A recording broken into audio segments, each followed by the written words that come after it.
dem na ba New York patriotes yi di assiégé fële di les Nations Unies continuer ajaratu loolu da nga sëgg da ngay xalaat wala da nga. non xalaatuma. da nga absenté wala. non pas du tout. non wala yow affaire yi daf la jëlee kaw. non même pas. parce que finalement li ñu gis New York c'est la première fois même les Américains dañ koy wax ñi nga xamante ne ñu féetee ay africains yu fa nekk di def manifestation yu porté nii à travers message yi ñu doon véhiculer lan lañ ci mën a retenir. xam nga Nabokor je pense sérieusement que le chef de l'État Macky Sall aura du mal à passer au-dessus de cette histoire-là. Pourquoi? Ce n'est pas la première fois que le président de la République Macky Sall ñu hué ko à l'extérieur, ce n'est pas la première fois. Mm-hmm. Mais ce qui s'est produit aux États-Unis li xew États-Unis loolu Nabokor dafa kéemaane. On a vu des Sénégalais être organisés. On a vu des Sénégalais diffuser des images à travers un camion qui ont touché beaucoup de personnes. ñu def benn nit ñi di jooy ñu def ñaar. ñu gis ay Sénégalais. yu réussir en tout cas benn mbir mooy ne ils l'ont réussi en fait ils ont réussi à faire passer le message qu'ils voulaient faire passer dans un pays boo xamante ne ni les États-Unis exemple de grande démocratie. De manière extraordinaire li nu bëggoon a xamle à l'image du monde ça a été fait et loolu affront boobu naa ne Nabokor nit du ko gaaw a fàtte. L'histoire retiendra que quand le chef de l'État ci fin wu reñam bi muy dem États-Unis di fa fekk ay ñooñu sénégalais nga xam ne bu fekkoonte ne situation bi tey dafa changer maanaam mu la mu jaar dans le cours normal des choses ça aurait été des Sénégalais qui seraient venus avec des pancartes l'accueillir lui tout en sachant que c'était sa dernière rencontre pratiquement parce qu'il a fait ses adieux lire nañ ko ci journaux ñu ne des adieux émouvants et tout ça. Mais au-delà du contenu du message du chef de l'État ca Nations Unies problème bi mooy l'accueil qui lui a été réservé. ay nit yoo xamante ne ni ñëw nañu scander ce tour mais pour te faire passer un message en fait il faut comprendre au-delà de qui a organisé la manifestation en la personne des patriotes et au-delà de tout cela il faut comprendre que ñooñu nga xam ne dañoo déplacé wu ñëw ci dëkk bu mel ni États-Unis mu leer na ni la fa xew noonu Nabokor xalaatoo koo def xam nga ci réew mi fii amuloo boobu opportunité et ndeysaan j'ai entendu Kouramaki dire fii États-Unis la li ñu def fii États-Unis mënuñu koo def marché ci leen fii du marché ci leen ma ne ko mais loolu aveu d'échec la aveu d'échec bi mooy ne nangu nañ ne fii amuñu yenn liberté yi et pourtant on se réclame être un État démocratique mais dans un pays comme les États-Unis nga xam ne même Donald Trump quand les Américains ont des choses à lui dire ils le lui disent et que moom daf koy dégg parce que démocratie ba fa nekk mooy démocratie bu fort ñu def nag benn rassemblement bu kéemaane Nabokor man wallahi au-delà de en fait c'est-à-dire que jëluma ko nii effet euphorique jëluma ko nii effet folklorique sama yaram dafa daw. sama yaram dafa daw parce que je me suis dit peut-être que au sortir de tout cela le président de la République Macky Sall va comprendre que dafa jàkkaarloo ak askan woo xamante ne dañu ko mere. Nabokor. Le peuple sénégalais ou la plupart du peuple sénégalais une certaine partie du peuple sénégalais comme on dit de ne pas généraliser tout le temps n'est pas content du régime du président de la République Macky Sall. léegi laaj ma lu tax. na bu dañoo nekk ci dëkk boo xamante ne ni nit ñi bokk na ci li leen naqari situation sociale bi ñu dëkkee. dëkk bi metti na te bu dëkk bi mettee ñi nekk bitim réew ñoo koy njëkk a yëkk parce que ñoom ñoo yëkkati seen alal di yónnee seen njaboot bi nekk fii ñoom ñoo yëkkati seen alal di investir fii ci Sénégal donc économiquement parlant danoo am lu bëree bëri loo xamante ne dañu koy liggéey fii ci réew mi te loolu kenn mënu koo soofantal. maanaam doole gi kattan gu ñu am ku koy nekk di ko négliger yaa ngi négliger loo xamul te Sénégal dafa metti na bu koor dund bi metti na cher na tar na nit ñi am nañu jafe-jafe pour rallier les deux bouts tous les jours que Dieu fait. ndekki añ reer nekkatul une réalité dans ce pays. Les gens dañu dëkk di dund ak di dundee lépp loo xamante ne dañu koy jaay ci biti ak ci mbedd bi parce que biir kër yi ci biir cin yi dara amatu fa.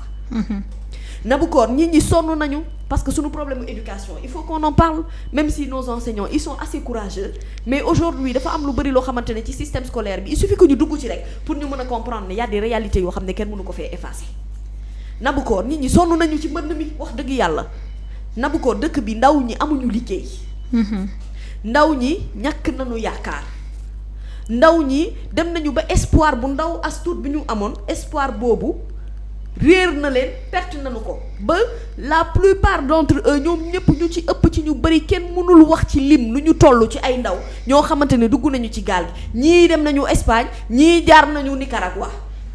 Et c'est une réalité boo duggee ci yenn gox yi nga xam ne boo fa duggee c'est rare nga gis léegi góor boo xamante ne toll na ci digg dooleem ni war a ñafe mu nekk ci biir te jëlul gaal gi ragalatuñu mbëkk mi ragalatuñu braver les dangers parce que amatuñu yaakaar ci seenu réew. Nabucor loolu sénégalais yi dañ koo mere président de la république et au-delà de l'aspect sociétal bi nga xam ne moom laa lay limal nii. L'aspect politique dans le politiquement correct aujourd'hui ci li nga xamante ne mën nañu jàpp ne dëgg-dëgg askan wi dana koo mere nit ñi manque de liberté. amuñu ko combien de marches et de manifestations la ñu interdire ci réew mi. te ba léegi ñu ngi continuer di ko interdire F24 barki dem mondial yi seen manifestation bi jàppoon dañ koo interdire. Nabucor nit ñi amatuñu liberté wu léegi wax ci seen propres réseaux sociaux que mu nekk ci sa Facebook que mu nekk fu mu mënti doon lépp looy def ci le pèse looy wax ci WhatsApp da nga koy calculer di ko peser parce que yow restriction de liberté. Nabucor il y a eu combien d'arrestations yoo xamante ne ay nit yu ñu jàpp yu ñu teg loxo yu ñu tëj ci kaso bi. te ñooñu seen i mbokk bu nu nekkul ci réew mi ñu ngi bitim réew Nabucor. y a pas cherché de midi à 14h. ñooñu seen xol tàng na lool ci président de la République Macky Sall.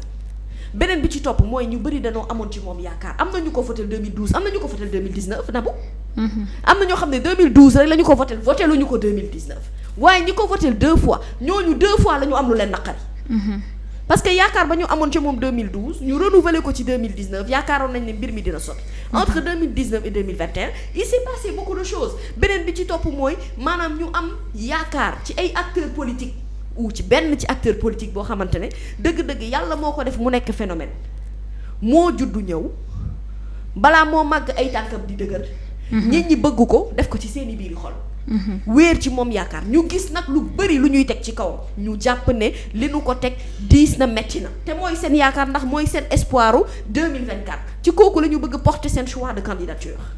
kooku il a subi beaucoup d'injustice yoo xamante ne ba ci kaso gi la mujjee. feebar grève de la faim pendant 1 mois. nit ñi di xalaat état de santé ci ban état la nekk ba fii ñu toll nii les gens n'ont pas d'information sur l'état de santé actuel de Ousmane Sonko.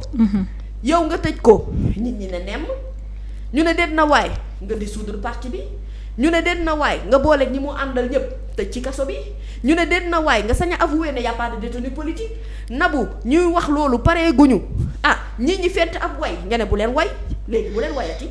c'est-à-dire que joie bi leen dese as tuut que mu nekk ci stade wala mu nekk ci terrain nawetaan yi bu ci kenn waxati Nabucor y a trop de restriction de liberté maanaam li ñu tënk dafa bëri nanu yam leen fii bu leen wax lii fii bu leen fa yegg fii bu leen fa teg seen baaraam non fii dafay déranger fii boo fa waxee am na noo xamante ne lii mën na la cee fekk réew mi dañoo dem ba nit ñi li nekk ci biir xol yi mënatuñu ko génne lu mënut a génne ci biir xol nag ci loxo lay génne. loolu la ñëpp wax naan seen gouvernement de combat bi nga xamante ne moom la ñu mujjee teg te Amadou Ba daal di koy jiite combat yi ñu doon mën a yëpp dañu yaakaaroon ni pour fexe ñoŋal train de vie wu sénégalais yi wala wàññi alléger leen ba ñu mën a ku nekk di mën a faj say soxla waaye dañoo gis ne gouvernement de combat bi dañu ko jëmale rek ci benn opposant muy Ousmane Sonko.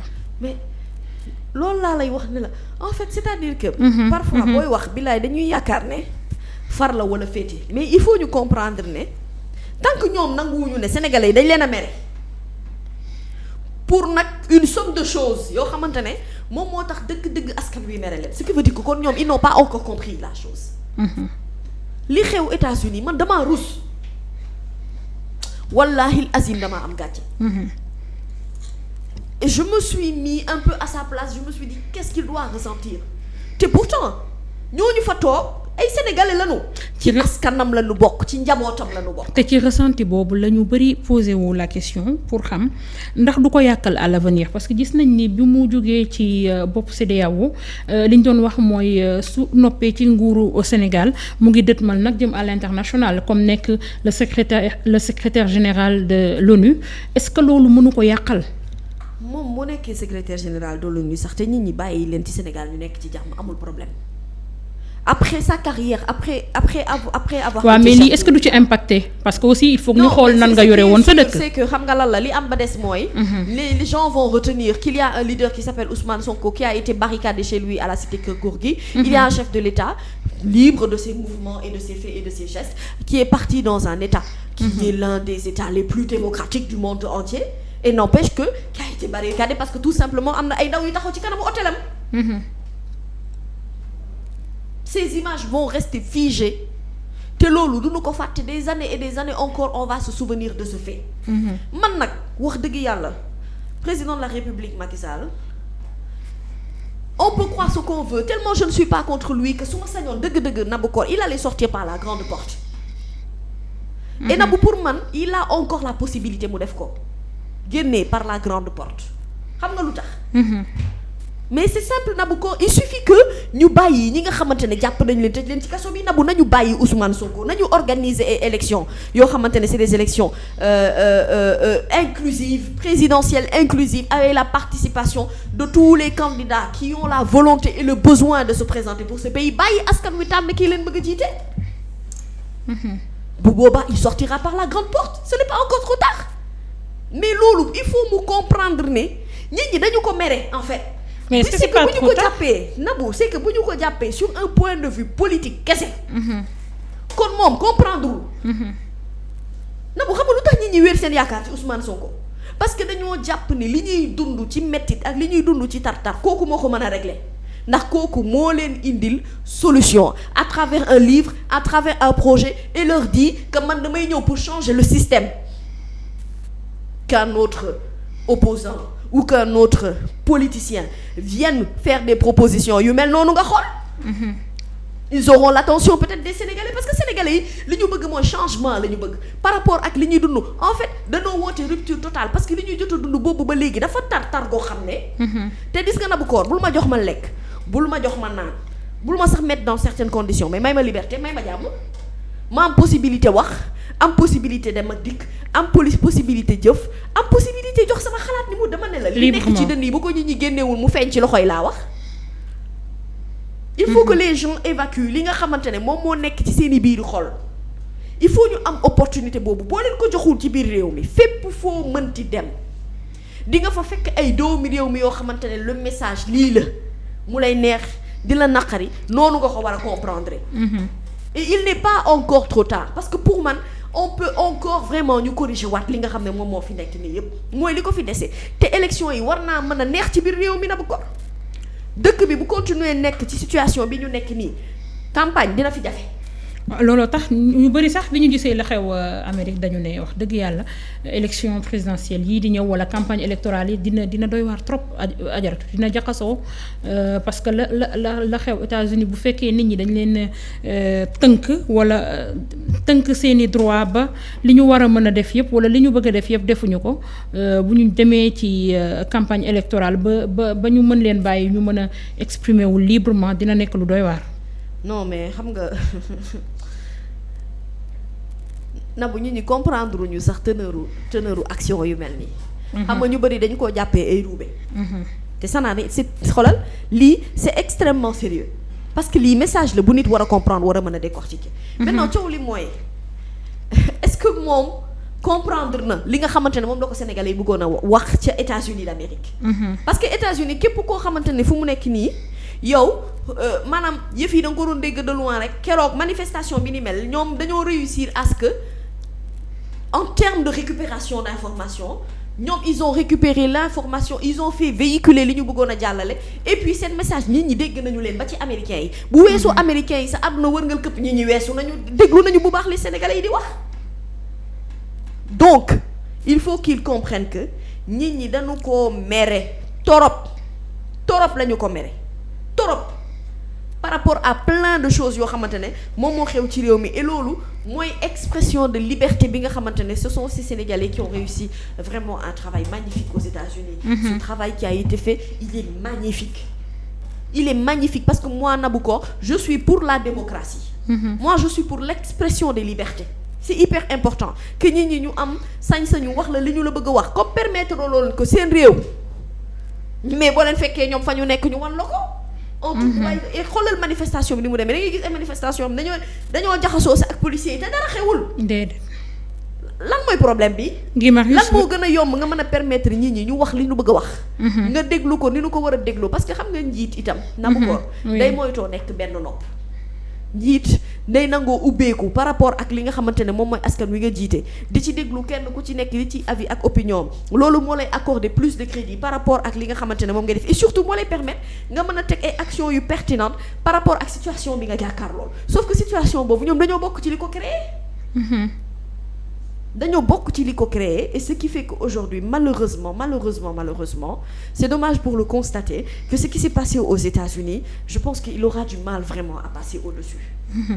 Il aura vraiment du mal. dina doy waar Guy Marius Demba Ndiaye ma nga woon Espagne di def doxub ñaxtu nga gis ni ko policiers yi encadré ànd ak moom protéger ko sax mu mel ni dafay Guy Marius bu Sénégal mooy gën a sonn parce que bu fi nekkee dinañ ko sànni lacrymogène dinañ ko jàpp te ci koo xamante ne député la dafa am ndomboy tànk loolu mami nekk na lu doy waar loo xamante ne constat boobu la nit ñi njëkk a def par rapport ak manifestation yi nga xam ne actuellement mu ngi am ci diaspora bi wala les Sénégalais de la diaspora di ko amal mooy liberté bi ñu am foofu ci mën a dox ñaxtu wala ñu wax li leen metti te kenn du leen sonal loolu la aspect boobu la ci nit ñi gën a seetlu. waaw léegi ñoom bu fekkente ne ñun dañu ne ñun Sénégal ñun dañu doon wax ne ñun ñooy vitrine démocratie. vitrine démocratie. waaw loolu kañ la woon loolu yàggoon na. waaw loolu laa wax dama ne bu fekkee ne dañu doon wax ne ñun Sénégal ñoo nekkoon fii parce que on était en bonne voie quand même pour atteindre vraiment. c'est vrai c'est cette vitrine de démocratie là. Ça, c'est vrai. On a posé les jalons pour ça. coow li mooy dañoo yegg si ba foo xamante ne dañ ñu ne non finalement loolu ngeen jotoon a am yëpp noonu dootul amati. te loolu moo dul yoon. ndax mbir boo ko fekkee yow benn point xanaa da nga koy pousse pour mu avancer waaye doo ko delloo ginnaaw du dëgg. boo demee ba dëgg-dëgg li nga fi xam ne jot nañu ko fee gis yëpp ci ay wàlli arrestation ak jàppeeku tarak li ñuy dund yëpp fu mu nekk nii maanaam yow ba sañ-sañu wax mënatoo ko am yow même bu dee yow parti politique nga ci sa biir siège amatoo fa droit mais loolu c'est un problème. c'est grave. waaw mais c'est que problème bi nag mooy yow li nga maîtriser mooy sa réew waaye maîtriser woo réewu jàmbur du dëgg. nga nekk chef d'état ñëpp ci yam nga maîtriser sa réew yow Sénégal waaye taxul nga maîtriser ko noonu États-Unis de te xoolal na génn dem France xool wala mu dem beneen dëkk c'est que nit ñi ñoo toll foo xamante ne dañu koo bëgg faire passer le message il faut qu'ils le comprennent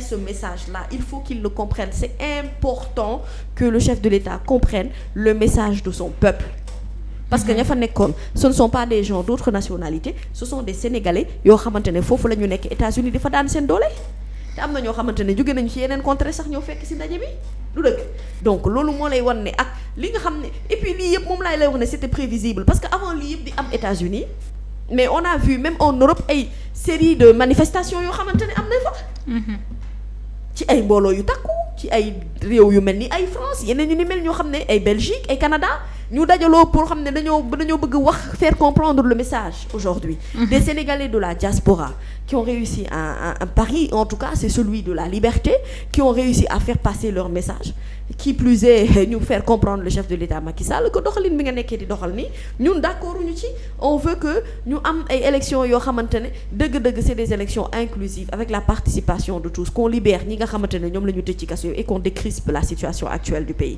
il y a que cela la ñu mën a def pour ñu jublu ci ay élections présidentielles yu neex yoo xam ne campagne ya day neex et puis ñu bàyyi après Sénégalais yi tànn ku ñu bëgg ku leen neex ñu daal di tànn c'est tout loolooy dëgg ajaratu dafa mel ni nag waa ji dem revue nag lu dëgg